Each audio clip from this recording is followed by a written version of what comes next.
안녕하세요. 주동입니다. 일요일 방송 시작하겠습니다. 오늘은 8월 28일이고요. 아, 금요일 저녁이죠. 금요일 저녁에 연준이 사고를 쳤습니다. 주식이 폭락을 했습니다. 나스닥, 미국, 유럽 다 폭락을 했고요. 월요일 날 우리장, 두렵기만 하네요. 얼마가 떨어져야 될지 글쎄요. 이걸 어떻게 해석을 해야 될까? 제 생각보다 약간 빨랐다. 생각보다 많이 빨랐다. 약간 빠른 게 아니죠. 약간 빠른 게 아니죠. 한 일주일 정도 빨랐다. 그래서 투자하기가 애매해졌다. 그러면요, 장이 어떻게 되는지 한번 보도록 할게요. 원달러 환율이요. 음, 음, 원달러 환율이 1342원. 다시 폭등을 했죠.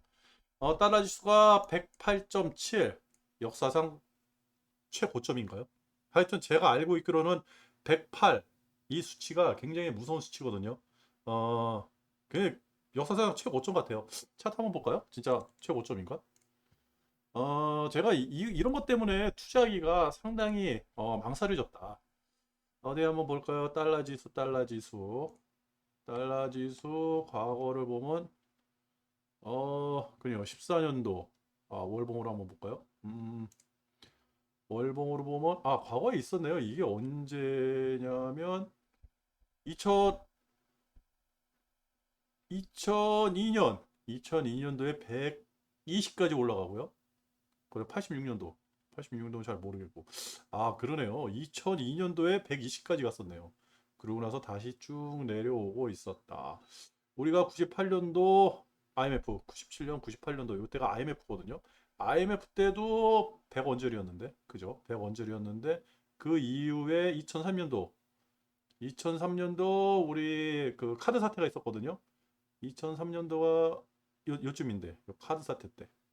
그러네요. 굉장히 높네요. 어, 역사적 최고점은 아니네요. 하여튼 어마무시하게 높다. 이거 언제 내려가야 될지, 그죠? 전고를 뚫고 거진 내려오지 않아요. 108 밑으로 내려오질 않는다.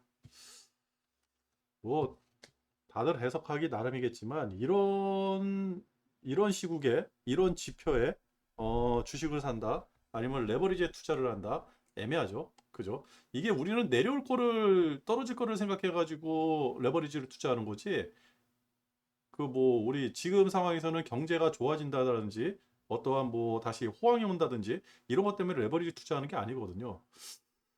그렇다고 해서 고퍼스 투자하기도 참 애매한데 지금 상황에서 근데 연준이 파월이 고퍼스에 투자라고 아예 대놓고 얘기를 했습니다.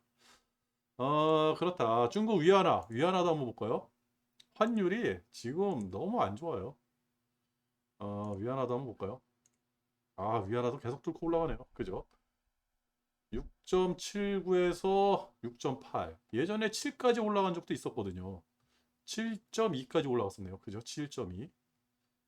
7.2까지 올라갔다가 트럼프하고 중국하고 그죠? 그 무역 전쟁할 때 2018년도 19년도 이때는 뭐 중국이 작정하고 올렸는데 이때는 중국의 경제 체력이 있었죠. 버틸 만한 체력이 있어가지고 요때는 우리 경제가 그렇게 나쁘지는 않았어요. 저렇게 7위안까지 올라갔어도. 근데 지금은 아니죠. 지금 위안화가 상승하는 거는 딱 하나잖아요. 중국 경기가 안 좋으니까. 그죠? 중국이 너무 안 좋다.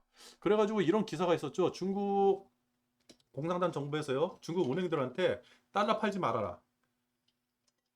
이런 이런 뉴스를 본 기억이 있어요. 한번 찾아보면 나올 거예요. 그렇다. 너무 안 좋다. 그리고 국채금리 3% 위에서는 좀 조심을 해야 된다 그랬잖아요. 그죠? 그러네요. 그리고 일드 커브가 이렇게 장기적으로 역전이 되면 폭락장이 오더라. 이런 기사도 있었고요. 다 안 좋아요. 지금은 어제 미국장이 폭락을 해서 그런지 몰라도 다 안 좋아 보이네요. 코스피 지수가 2481, 2500을 찍고 내려왔는데, 2500을 찍고 내려왔는데, 금요일까지만 해도 애매했어요. 제가 이제 그 목줄을 두 개를 정해놨잖아요. 그죠? 이거하고 이거하고. 이게 이제 그 마지노선 같은 거죠, 마지노선.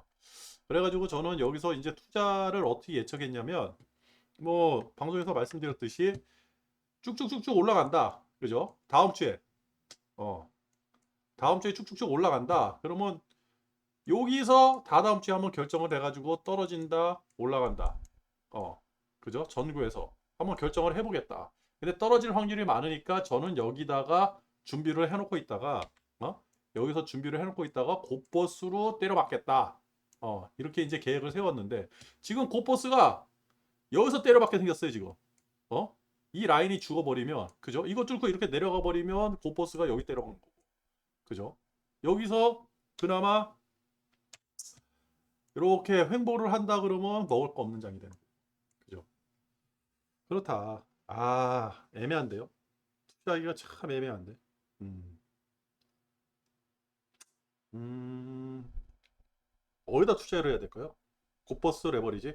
근데 뭐 주식을 가지고 있는 분들한테는 미안한데 지금 만약 장이 이렇게 크게 조정을 받는다 그러면요, 우리한테 또 기회가 오죠. 제가 음, 먼저 에너지주에다가 투자를 했다가 요 에너지주에다 투자를 했잖아요. 그죠? 에너지 위기가 올 것 같고 그다음에 이제 유럽에서 죽겠다 생각해가지고 유럽의 LNG 가격이 막 올라가니까 그러니까 이제 에너지주에 투자해가지고 환율 때문에 미국에 있는 요 쉐브론하고 옥시덴탈 요쪽에다 투자를 하려고 했는데 이거 투자를 못했죠. 그죠? 투자를 못해가지고 여기다 투자한 거 아니에요? 여기다가. 아, 이게 너무 작네. 좀 크게. 어. 그래가지고 요 미국 S&P 원유 생산기업 여기다가 ETF에 투자를 해가지고 여기 투자를 했거든요. 근데 지금 요 에너지주는 너무 이제 상승이 얼추됐죠. 왜냐하면 유가가 이제는 100불 이상으로 올라가기가 너무 힘들어지는 그런 상황이 된 거예요. 지금. 그렇다 그러면 요거는 뭐 장기적으로 이제 원유 기업들의 어떠한 그 영업 이익이라든지 이런 거 가지고 이제 주가가 상승하는 일만 남았지, 그 어떠한 그 유가의 등락폭 갑자기 100불을 넘어가가지고 치솟고 120불까지 올라간다는 이런 거 가지고는 먹기가 힘든 장이거든요. 그래서 먼저 번에 한번 일단은 정리를 했어요. VI가 걸려가지고 일단 한번 정리를 했는데 다시 들어가야 되는데 들어갈 타이밍을 못 잡고 슬금슬금 올라가긴 하는데, 침체가 만약 온다 그러면 유가라고 버틸 수 있을까 이 생각 때문에 이제 제가 이제 여기다 투자를 안 하고 있었거든요. 그리고 여러분들한테 말씀드렸듯이 다음에 만약에 주가가 많이 장이 많이 하락을 한다 그래가지고 하락한다 그러면 영원히 하락하진 않겠죠. 어느 순간에는 우리가 또 투자할 기회가 생길 거 아니에요. 그죠? 만약에 지금이 2,500포인트니까 2,400포인트 미만, 2,300포인트, 어쩌면 2,300포인트 미만, 이때까지도 조정을 받을 수가 있는데 그건 아무도 모르죠. 근데 만약 2,400이나 2,300포인트 왔을 때는 주식을 사야죠. 그죠? 떨어지는 것보다는 오르는 게 더 많으니까. 분명히 레버리지도 사야 되는데 레버리지만 사느냐? 아니죠. 주도주를 공략을 해야죠. 그때 나올 주도주들이 제 생각에는 2차 전지. 그죠? 2차 전지 확실하죠. 그다음에 중공업 확실하죠. 그죠? LNG선 지금 난리잖아요. 유럽 때문에. 올겨울에 유럽이 더 난리라 그러고, 이 지금 에너지가 지금 유럽이 에너지 때문에 LNG 때문에 너무너무 힘들어하는 게 장기적인 포석에서 그거를 못했기 때문에요. 그죠? 너무 이제 그 러시아의 LNG를 의존을 한 거예요. 이제 그거를 벗어나려고 하다 보니까 급격하게 변화가 되니까 죽게 생긴 거거든요. 근데 내년에는 좀 나아지고 내후년에는 좀 나아지겠죠? 그죠? 그렇다 그러면 LNG는 안 쓸 수가 없잖아요. 그러면 사우디라든지 미국에서 갖다 써야 되는데 그러면 어 여지까지 유럽이 쓰던 거는 LNG보다는 PNG에 가깝죠. 그죠? 파이프라인으로 와가지고 했으니까 천연가스를 러시아에서 압축을 안 하고, 근데 이제부터는 LNG로 쓴다. 그러면 LNG 선박을 발주를 계속 할 거 아니에요. 지금도 발주를 많이 해가지고 2024년도까지 발주를 많이 해가지고 내년부터는 조선업 실적이 굉장히 좋아진다. 그리고 지금 조선업에 대한 그런 뉴스라든지 이런 것들이 굉장히 좋게 나와요. 그리고 지금 투자해도 늦진 않는데 근데 장이 한번 조정을 받을 것 같아서 제가 이제 투자를 못했거든요. 그렇다 그러면 이런 주식에 투자할 수 있는 기회가 생긴다. 그 다음이 이제 반도체죠. 근데 우리나라 반도체보다는 미국 반도체, 그죠? 미국 반도체 법이 통과가 돼 버렸으니까요. 그죠?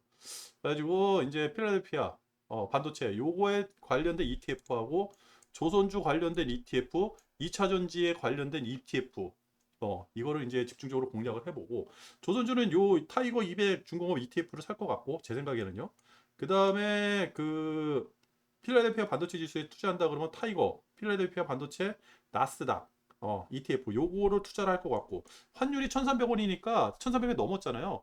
환율이 만약 떨어진다 그러면 그 대처가 안 돼요. 그래가지고 우리나라 ETF를 지금 살려고 생각 중에 있거든요. 그리고 2차 전지는 개별주로 들어가지 않을까. 왜 그러냐면 일단은 큰 회사보다는, 그죠? 그러니까 완성 배터리 뭐 이제 그 LG, SK, 뭐 삼성 이런 데보다는 소재 2차 전지 소재 기업이 더 이 확장성이 더 큰 것 같아요. 그래가지고 그런 쪽에 한번 투자를 하지 않을까 그렇게 생각을 하고 있고, 아직 결정된 건 아니고요. 그래서 요거 좀 기다리고 있다. 그죠. 에너지 위기는 계속된다. 내년에도 계속될 것 같다. 음, 그렇다. 그리고 코스피가 2481, 그죠? 2500을 찍고 이렇게 내려왔는데, 주가가 떨어질 거에 대해서 이제 제가 차후에 어떤 식으로 해야 될까 그 말씀을 드렸잖아요. 근데 이게 떨어질 때 어디까지 떨어질까요? 그죠? 지금 보면 우리나라 차트만 보면요. 없어요. 어, 만약에 우리나라 차트에서 요 목줄이 건드려 가지고 밑으로 하방으로 이렇게 빠져버리잖아요. 그렇다 그러면 이게 없는 거예요. 어디서 반등해야 될지 이게 없어. 우리는 라인이. 그죠? 그래가지고 여기서부터는 등락폭이 굉장히 심해지지 않을까. 여기서부터는 등락폭이 굉장히 심해지지 않을까. 어. 근데 지금 거래 대금이 너무 위축이 돼가지고 등락폭이 그렇게 심하지 않을 것 같은데, 심리가, 그죠? 거래량하고 거래 대금이 적다라는 거는 심리가 한번 하방으로 꽂히면 확 꽂히고 상방으로 꽂히면 확 꽂히는, 그래도 등락폭이 여기까지는 등락폭이 그렇게 크지 않았어요. 나스닥 등락폭보다 더 적었거든요. 근데 여기서부터는 등락폭이 꽤 크지 않을까. 1, 2% 상승하고 하락하고 1% 이상, 뭐 2%, 2% 넘기는 그런 추세가 나오는지 그걸 한번 봐야 되거든요. 만약에 2% 이상 상승한다든지 하락을 한다든지 일평균, 그렇게 된다 그러면 그게 좀 많이 심각해진다. 그렇다. 그래가지고 그걸 한번 노려보는 계기로 한번 삼을 겁니다. 이번 장이요. 그리고 생각보다 좀 빨랐다. 그렇죠. 우리 장은 대략 이렇게 코스피는 이렇게 끝났는데, 그죠? 근데 문제가 이제 미국이죠. 미국부터 볼게요. 미국. 유럽도 그거 있고 나서 타격받고, 그 다음에 떨어지면서 이제 장이 끝나버렸으니까 덜 빠진 거예요. 유럽은 월요일 날 저녁에 또 빠질 것 같아요. 이거 덜 빠진 거예요. 그리고 필라델피아 반도체 지수가 5% 빠지고요. 러셀이 3.3%, 나스닥이 4%, 그죠? S&P가 3.37%, 다우존스가 3%. 작살난 거죠. 그러면요, 차트를 한번 볼게요. 뭐 이제 이거 볼 필요 없이 차트를 한번 볼게요. 그렇다 그러면 뭐부터 볼까요? 금부터 보죠. 금. 그죠? 금. 금값이 그나마 다시 반등해서 올라가는 듯 하다가, 그죠? 이렇게 보면 반등해서 1700불이 깨지고 나서 반등해서 1800불까지 급속도로 상승했거든요. 그죠? 이번에 먼저 번에 그 장이 상승하면서 나스닥 상승하고 우리 장도 상승하면서 상승 탄력을 받고 같이 움직였어요. 희한하게 지금 금값이 우리는 안전자산으로 알고 있는데, 주가가 상승하면 따라 움직이고 주가가 하락하면 따라 떨어지거든요. 이상한 현상이 일어난 거예요. 그러니까 지금은 이 안전자산, 금이라는 안전자산 이런 거보다는 달러, 무조건 달러만 사는 것 같아요. 이게 도대체 언제 이게 디커플링이 나가지고 다시 금값이 치솟고 올라갈지 그건 모르겠어요. 근데 금값이 만약 지금 떨어진다 그러면요, 예전에 그 1700불 깨졌을 때 그때까지 빠질 것 같아요. 그 전에 저항선이 없어요. 그죠? 과거에 이제 2021년도 저항선이 1763불에 요게 저항선이 이제 형성이 됐었거든요. 요렇게. 그죠? 요게 요렇게. 근데 그게 깨졌어요, 지금. 깨지고 나서 그다음 저항선이 전저인 1700불에 가 있는 거예요. 없거든요. 1700불. 그죠? 그러면 이게 몇 년도에 21년도 3월 달에 1700불 깨고 나온 요 두 번의 저항선 요걸 받고 반등을 했는데, 그죠? 요 두 번 건드린 거 보시면 보이시나요? 2021년도까지 와가지고 월봉으로 와버릴까? 그죠? 월봉으로 보면 좀 보이네요. 그죠? 월봉이 21년도 저항 요 세 번 저항받고 반등을 했거든요. 그러면 요 라인인데 지금 금값이 1700불까지도 우리는 열어놓고 봐야 된다. 그죠? 그러면 지금 1763불이니까 몇 프로야? 한 5% 이상 빠져야 되거든요. 1750불이군요. 1750불. 1700불까지 봐야 된다. 그죠? 금값도. 그러고 우리 거 봤으니까 나스닥을 한번 보죠. 나스닥. 나스닥. 그죠? 아하. 애매한 자리죠. 애매한 자리. 요 밑에 빨간 라인이 예전에 상승할 때 고점이거든요. 지금 요 빨간 라인이요. 보이시나요? 요 빨간 라인이 상승할 때 고점. 요거 뚫고 나왔을 때 여기가 바로 2000년 11월이에요. 그때부터 이제 쭉 올라가고 우리는 9만 전자 나왔을 때 그때 이게 이제 나스닥 차트거든요. 그때 전고예요. 먼저 한번 그거 뚫고 내려와 가지고 요 반등이 그때 아까 전에 이렇게 되고 이렇게 올라갔잖아요. 뚫고 올라갔을 때 요지죠. 고점, 저점, 그 저점이거든요. 여기 받고 반등을 했어요. 지금. 그죠? 그러면 이거 만약에 어 음봉이 굉장히 크게 나왔잖아요. 이 음봉이 너무 크게 나와가지고 이게 굉장히 고민이에요.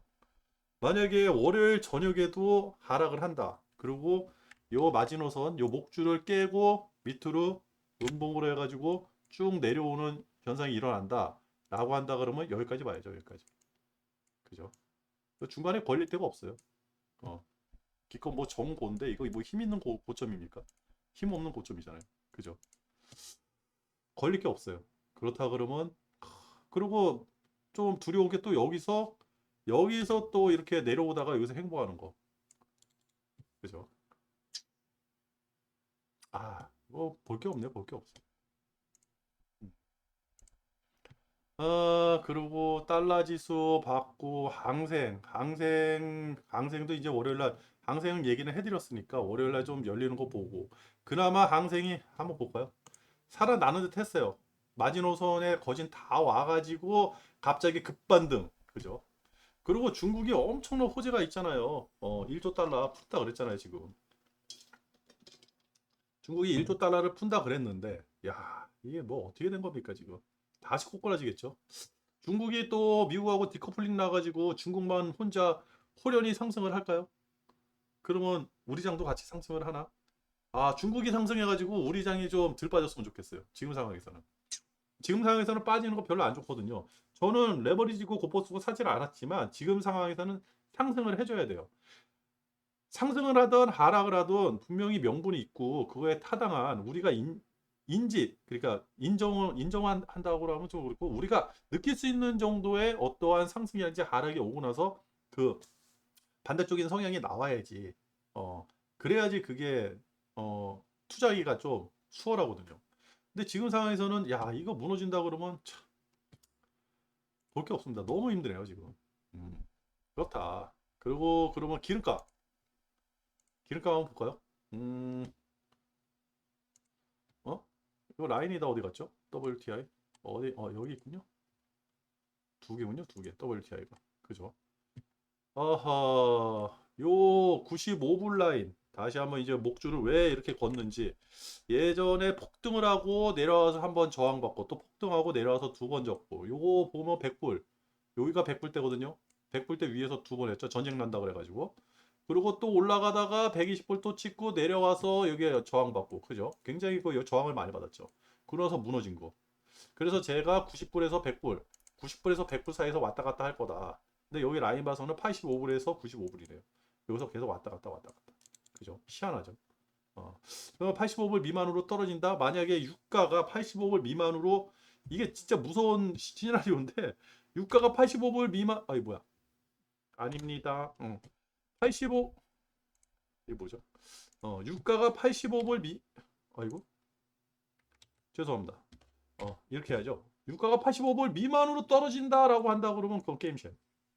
그죠? 이 밑에 저항이 없어요. 이 저항이 없다는 얘기는 뭐냐? 그러니까 심리적으로 제가 이제 라인을 그려가지고 이게 목줄이다 뭐하다 제 스스로가 이제 판단을 하는 게 왜 그러냐면 누구나 차트는 누구나 다 보잖아. 주식하는 사람들 누구나 다 보고 그 사람들이 보는 심리적인 라인인 거예요. 이 정도 떨어졌으면 상승을 하겠지 하는 어느 정도 그 정도 라인. 그게 뭐 20일 입형이 될 수 있고 그다음에 뭐 30일, 60일, 어떤 사람은 120, 150, 뭐 155일, 55일 뭐 자기만의 그 이평선을 그려 가지고 그거를 기준으로 잡을 수도 있거든요. 그거는 각자의 판단인데 근데 차트는 똑같이 본다. 어. 그리고 주식은 100원짜리를 우리가 다 사자고 몰려들면 200원이 되는 거고 100원짜리가 다 팔자고 몰려들면 50원이 되는 거거든요. 그 주가는 기준 가격이 100원인데, 그죠? 기준 가격이 100원인데 200원에서 50원까지 왔다 갔다 왔다 갔다 그 중간에 우리가 이득을 취하고 손해를 보고 하는 그런 거거든요. 그러니까 심리적인 영향이 굉장히 크다. 그래가지고 이 라인들을 이렇게 그려놓거든요. 그냥 근데 85불 만약 무너진다 그러면, 그죠? 좀 확대를 해볼까요? 85불 무너진다 그러면 상태 심각하죠. 그죠? 어. 그러면 이거 여기서는 진짜 뉴스가 어마어마하게 나올 거예요. 침체라고. 침체, 침체, 침체. 그러면서 또 기름을 붓겠죠. 오펙에서는 어, 감산해야 된다고. 그죠? 지금은 감산한다는 게 이란 때문에 감산한다 그랬는데 이때는 수요 위축 때문에 감산한다 그럴 거예요. 그죠? 그러면 더 힘들어지는 거죠. 그렇다. 그러면 무슨 차트를 좀 더 볼까요? S&P 볼 필요 없고 반도체, 필라델피아 반도체 한번 봐볼까요? 그죠? 필라델피아 반도체도 그죠? 과거에 그 상승할 때 밑에 부분이죠. 그죠? 밑에 부분. 요 밑에 부분 걸리고 그 부분이 뚫고 내려왔는데 이 부분을 음봉으로 5%짜리 음봉으로 뚝 뚫고 내려왔어요. 그렇다 그러면 만약에 월요일 날 장이 다시 뒤집어져 가지고 양봉이 쭉 나스닥이고 뭐고 다 양봉이 나와서 살아서 다시 올라가는 느낌이 안 든다 그러면 만약에 이 밑에서 또 음봉이 이렇게 크게 나온다 그러면 여기서 놀겠죠. 크게 하면 여기. 그러면 여기 뭐 어떤 라인이 있으면 여기서 이렇게 행보. 만약에 월요일장에 나스닥이 한 번 더 폭락을 한다 그러면요. 글쎄요. 하방보다는 좀 행복 이쪽으로 한번 봐야 되는데 글쎄요. 어떻게 이걸 해석을 해야 될지 모르겠어요. 근데 뉴스는 너무 안 좋아요. 그럼 뉴스를 한번 볼까요? 뉴스. 뉴스가 더 안 좋아요. 뉴스만 봐서는 지금 주식을 쉬는 게 맞다. 이렇게 돼요. 그리고 유럽에서 자이언트 스텝을 밟나 뭐 이런 얘기가 나왔잖아요. 이게 뭐죠? 어. 유럽에서 자이언트 스텝 밟나 뭐 이런 얘기가 있잖아요. 이게 뭔가요? 해서 제가 봤더니 금리를 9월 9일날 이제 22 금리 인상 있잖아요. 그죠? 0.75%를 예상하고 있대요. 어. 금리 인상설이 솔솔. 근데 기존에 0.5%였는데 0.75%까지 올라갔다는 거는 안 좋다. 근데 이 유럽 EU라는 데는 한 나라가 아니잖아요. 자국의 어떠한 뭐 이제 대출 정책이라든지 아니면 금융 아니면 경제 이런 거를 판단을 해서 금리를 올리는 게 아니라 각 국가들의 경제 상황을 다 예의주시해 가지고 올려야 되는데 그러니까 금리 올리기가 망설여지는 게 바로 이유거든요. 이탈리아 같은 데는 금리 올렸다 그러면 채권 금리 폭락해 가지고 작살나는데. 그죠? 근데 그래도 그래가지고 금리를 아주 천천히 올릴 수밖에 없고 7월에 0.5% 올렸다 그래가지고 난리가 났었거든요. 유럽에서. 그리고 9월 달에는 0.25%만 올려야 된다라고 했는데 지금 물가 상승률이 너무 높으니까 그죠? 영국이 CPI가 10%가 넘어갔고 유럽이 9.8%예요. 그리고 독일 생산자 물가가 37.2%. 가스가 없어가지고 물건 생산을 못 한대요. 지금 뉴스나 보니까 유리 자동차 유리 고층 건물에 들어가는 유리 이 유리도 에너지가 전기가 엄청 많이 들어가나 봐요. 근데 이거마저도 생산하기가 힘들어진다. 모든 게 다 위축이 돼 있다. 에너지가 없어가지고. 그래가지고 0.75%를 예상한다. 이렇게 얘기를 했는데 0.75% 예상하면 유럽은 박살나죠. 근데 어, 강달러가 그나마 이렇게 어, 좀 이렇게 내려올 수가 있거든요.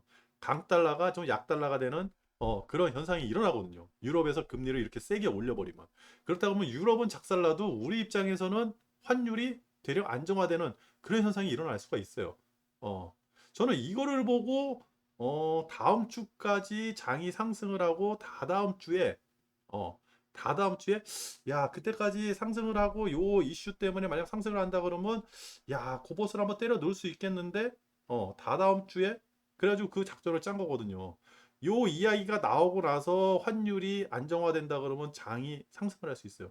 그 상승을 해가지고 기존 고점까지만 올라간다 그러면 기존 고점까지만 올라간다 그러면 그때부터 고포스를 때려 박아야겠다. 그 생각을 했거든요. 왜 그러냐면 장기적으로는 좋을 게 하나도 없으니까. 그게 바로 여기입니다. 그죠? 여기에요, 여기. 이게 저만의 생각이었거든요.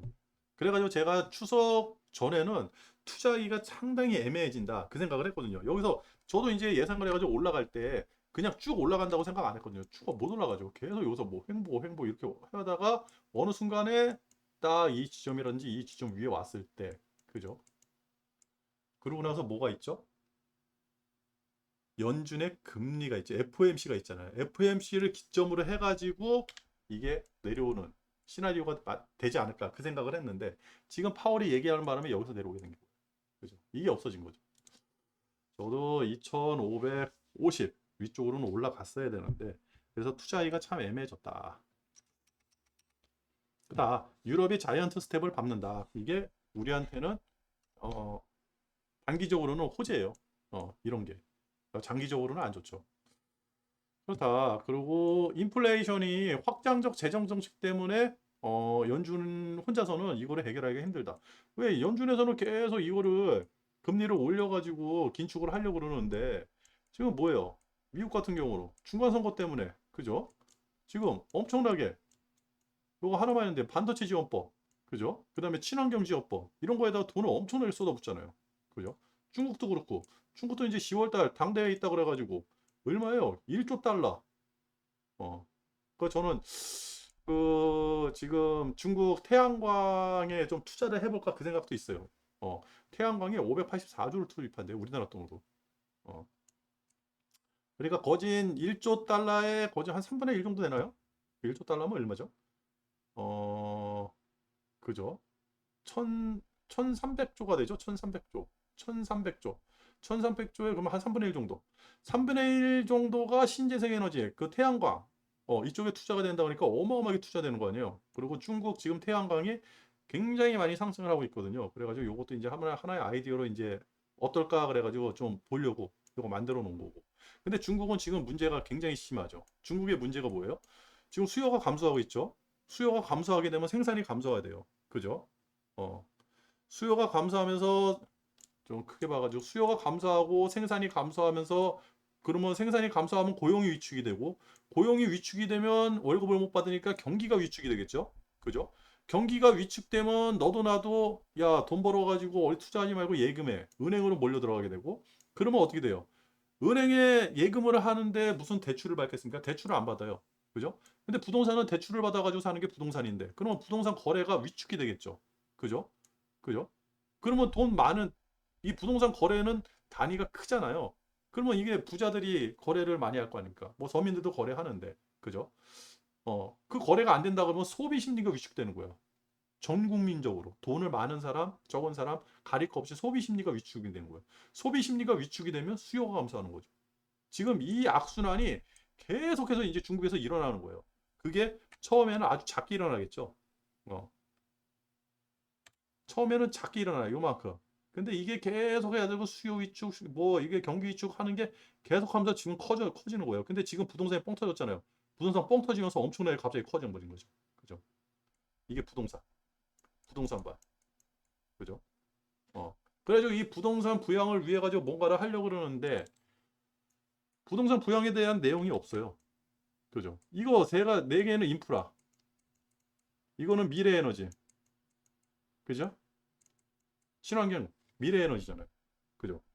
어, 인프라 투자를 한다 그랬지 부동산 부양에 대해서는 얘기를 안 하죠. 그 안 할 수밖에 없는 게 바로 이겁니다.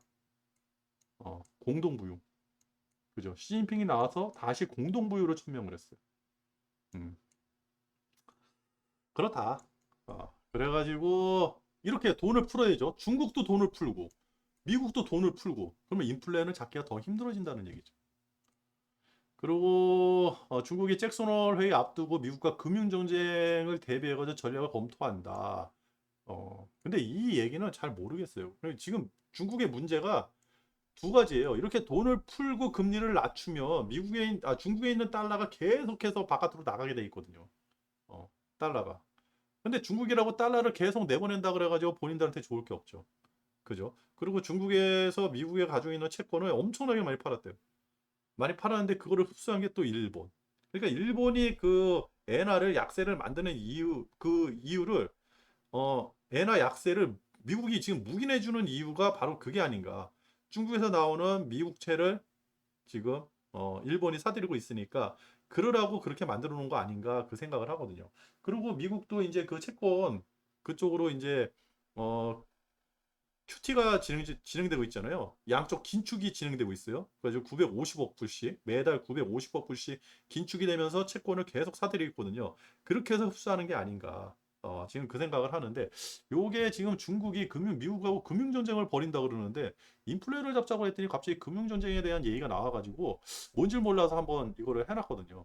어, 이게 다음에 다시 한번 기사화되고 전문가들이 나와서 얘기를 한다 그러면 무슨 이유인지 알겠죠. 금융정책이 일어난다 그러면요. 이게 시스템적인 문제가 될 수가 있어요. 지금은 그냥 경제적인 문제예요. 무슨 뭐 은행이 망한다든지 아니면 무슨 거대 대기업이 망한다든지 그죠? 우리나라 무슨 뭐 IMF 때처럼 달러가 고갈돼 가지고 국가가 망한다든지 이런 시스템적인 위기가 아니거든요. 그냥 인플레이션이에요. 이거 잡으려고 그러면 미국처럼 임금 팍팍팍 올려주면 돼요. 쓰는 만큼 월급을 더 주면 더 쓸 거 아니에요. 그죠? 근데 여기서 이제 못 따라가는 게 신혼국들이 못 따라가는 거죠. 가난한 사람들. 부자들은 더 부자가 되는데 가난한 사람들은 더 가난해지는 게 바로 인플레이션이니까요. 그렇다. 그리고 여야 방미단이 우리나라죠. 우리나라 국회의원들이 미국에 가가지고 인플레법? 그죠. 요게 뒤통수 친 거다. 그죠.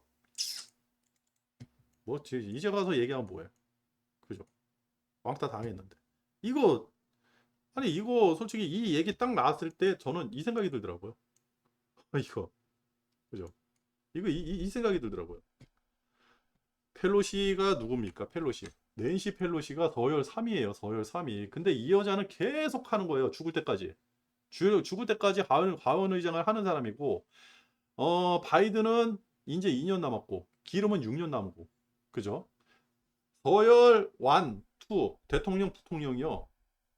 짧으면 2년, 길면 6년을 하는 사람들이거든요.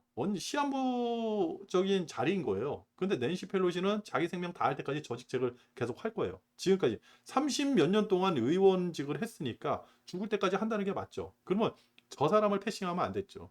왜 그 낸시가 대만 거쳐서 그 언론의 집중을 받아가지고 한국에 왔을 때 안 만났냐고요. 만나야지. 그죠? 만나가지고 이런 것도 얘기하고 우리에 대해서 얘기를 하고 그랬어야 되는 거 아닙니까? 그래서 제가 이거를 써놓은 거예요. 이걸 괜히 해놓은 게 아니라 분명히 어디선가 타격이 올 거라고. 혹시 여기도 이 여자가 관여를 하지 않았을까? 그죠? 우리 현대자동차, 기아자동차. 유예를 줘야죠. 2025년도에 공장을 짓는데 유예도 안 주고, 그죠? 이제 2년 남았는데 1년이죠, 1년. 어? 내년 23년, 그다음에 24년, 25년. 2년이네, 2년. 2년 정도 유예를 줘야 될 거 아닙니까? 그 만약에 2년 동안 우리가 미국에다가 자동차를 갖다 못 판다 그러면요. 선점 효과가 하나도 없는 거예요. 그죠? 선점 효과가 없다 그러면 힘들어지죠. 그렇다. 그래가지고 이게 너무 이때 너무 잘못한 것 같아요. 빨리 해결을 해야 될 것 같아요. 그래서 아직까지 이거를 제가 여기다 붙여놓은 겁니다. 이거 계속 나올 거예요. 중국한테 의도 터져, 일본한테 의도 터져, 미국한테 의도 터져, 중간에 껴있죠. 그리고 우리나라는 8월 31일까지 칩보에 대한 얘기를 해줘야 되는데 어떻게 될지 모르겠습니다. 그리고 중국이 경기 부양을 위해 1조 달러 고비 사막에다가 아까 말씀드렸죠. 얼마? 우리나라 돈 584조를 투입해가지고 2030년까지 태양광 발전을 한다는 거예요. 그 얘기예요. 여기 쭉쭉쭉 나오잖아요. 그죠? 그리고 호주가 이게 뭐냐면 호주만의 문제가 아니라 청소도우미가 연봉 1억인데 이런 게 중요한 게 아니라 이거예요. 일할 사람이 없다. 호주에 일할 사람이 없어가지고 임금이 계속 올라간다. 근데 우리가 그 말씀을 드렸잖아요. 인플레를 잡으려고 그러면요. 그죠? 인플레를 잡으려면 부동산 가격이 하락하는 게 맞아요. 그죠? 임대료가 떨어져야 되니까. 그리고 실업 수당이 올라가야 돼요. 이 청구하는 사람들이 많아져야 돼. 실업수당 청구하는 사람들이. 그래야지 인건비가 현행대로 유지된다든지 인건비가 떨어질 거 아닙니까? 그러면 CPI가 떨어지는 거고. 그죠? 근데 이렇게 된다 그러면 어떻게 돼요? 인건비가 계속 올라가잖아. 그러면 인플레이션을 잡기가 힘들어지죠. 그죠? 미국처럼 돈을 더 주고라도 사람을 갖다 쓰면 상관이 없어요. 나 돈 많으니까. 그 돈 잘 버니까. 돈 잘 버니까 많이 벌어서 월급 많이 주고 그러면서 경제 선순환으로 돼가지고 하면 돼요.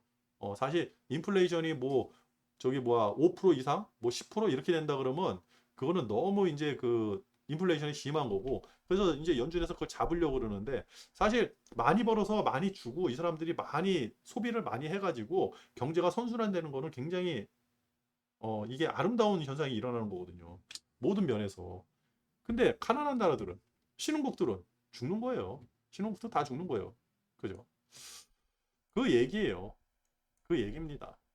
그래가지고 인플레이션이 인플레이션의 우리의 가장 큰 그 완전 고용. 그죠? 완전 고용이 아니라 일할 사람이 없어요. 실질적으로 일해야 될 사람들이 일을 안 하고 일할 사람이 없어서 그 자리에 능력이 안 되는 사람들을 갖다 배치를 하는 거예요. 그러면 인건비는 올라가죠. 인건비는 올라가는데, 그죠? 돈은 올라가는데 생산성은 떨어지는 현상이 일어나는 거예요. 그죠? 어, 그런 현상이 일어난다. 지금 이 뉴스가 그런 현상에 대해서 얘기를 해주는 거다. 굉장히 안 좋다. 그리고 중국에서 또 난리 났죠. 그죠? 대만. 미국이 자꾸 대만 가지고 이제 중국을 압박을 하니까 별로 안 좋다. 어, 사실 지금 상황에서 이런 거 별로 안 좋아요. 근데 이런 게 다 뭐다? 선거용이다. 어, 선거용이다. 바이든 지지율이요 44%까지 올라갔대요 지금.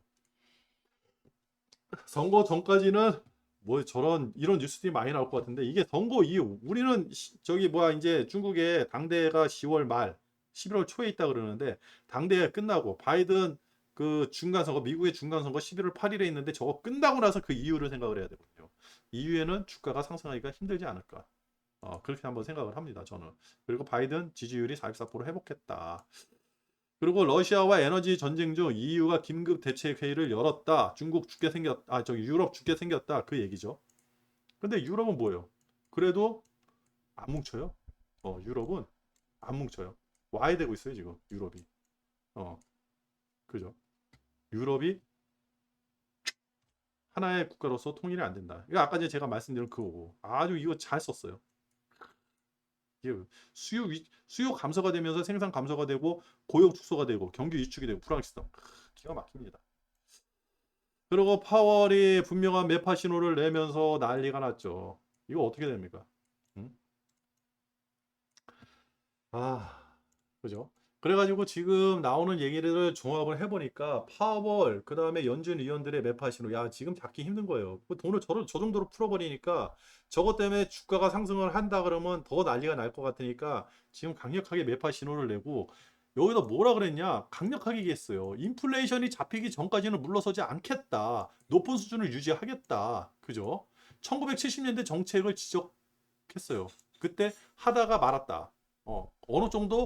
어느 쪽도 성공하지 못했다. 그런 불확실성에 대해서는 나는 어, 그 반복하지 않겠다. 그죠? 인플레이션을 완화하려고 했더니 성장이 안 되니까 올렸다 떨어졌다 올렸다 떨어졌다 70년대 그러다가 다 작살났잖아요. 그걸 안 하겠다. 이렇게 아주 강력하게 얘기한 거예요. 파월이 완전 분명하게 매파적이 된 거예요. 블러드보다 더 세게. 블러드가 3.75에서 4.0 얘기했는데 파월이 지금 얘기로는 3.5% 이상 4%. 어. 요 언저리에서 12월 말일에 금리가 결정이 된다는 거예요. 그러면 9월 금리가 7.5%가 아니라 1%가 오를 수가 있다는 거죠. 그리고 7.5%가 올라간다 그래도 지금 남아있는 게 11월 1일, 12월 2일이잖아요. 11월 1일 날 또 7.5%또 올려지고 지금 2.25인데 4%가 되려고 하면 1.5%로 올려야 되거든요. 그죠? 그러면 이 중에 한 번은 0.75 올라가야죠. 0.75, 0.5, 0.5, 0.5, 0.75, 0.75, 0.75. 그죠? 지금 2.25니까. 그죠? 0.75, 0.5, 0.5. 이렇게 올릴 수도 있고요. 하여튼 이번에 0.5%는 아닌 것 같아요. 0.75%는 올리고 1% 올렸다 그러면 완전 작살날 것 같고 0.75%를 두 번 올리지 않을까. 그리고 12월 13일 날 0.25%를 올리면서 좀 이게 완화하는 뉘앙스를 풍기지 않을까. 뭐 그렇게 예상할 수도 있는데 그건 아무도 모르죠. 하여튼 지금 중요한 거는 파월의 변심이 어저께 미국장을 금요일 날 저녁에 미국장을 폭락을 시켰다. 그것도 엄청난 음봉을 만들면서 사실 나스닥이 3% 이상 빠지잖아요. 주식 다 정리해야 됩니다. 저렇게 음봉이 길게 나왔다라고 하는 거는 저거는 뭐 만약에 월요일 날 저녁도 음봉이 나왔다라고 한다 그러면요. 일단은 미국 주식을 다 정리하는 게 맞아요. 저는 그렇게 생각을 하거든요. 그렇다. 그리고 푸틴은 장기전을 준비하고 있다라는 기사고요.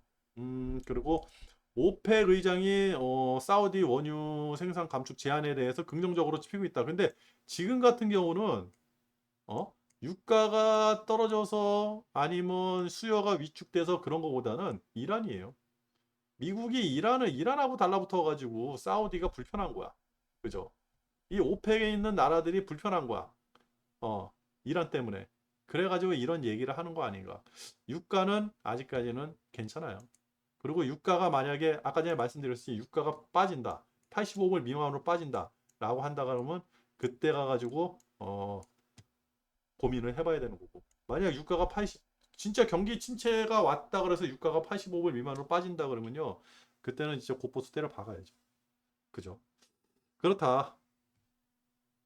하여튼 장이 좀 애매하게 됐어요. 애매하게 됐고 지금 상황에서는 제가 이제 투자를 어떻게 해야 되는지 좀 고민을 해보고 사실 지금 당장 곧버스 투자하는 거는 아닌 것 같고 좀 시간이 지나가지고 올 추석 때 추석 전주라든지 추석 끝나고 그래서 이후쯤 돼가지고 곧버스에 투자할 그때 기회가 생기지 않을까라고 생각을 했는데 그게 지금 파월의 말 때문에 그게 안 되는 것 같고 그렇다 그러면 차라리 장이 많이 조정을 받고 나서 2차 전지라든지 중공업이라든지 이런 데 투자하는 게 낫지 않을까 그렇게 생각하거든요.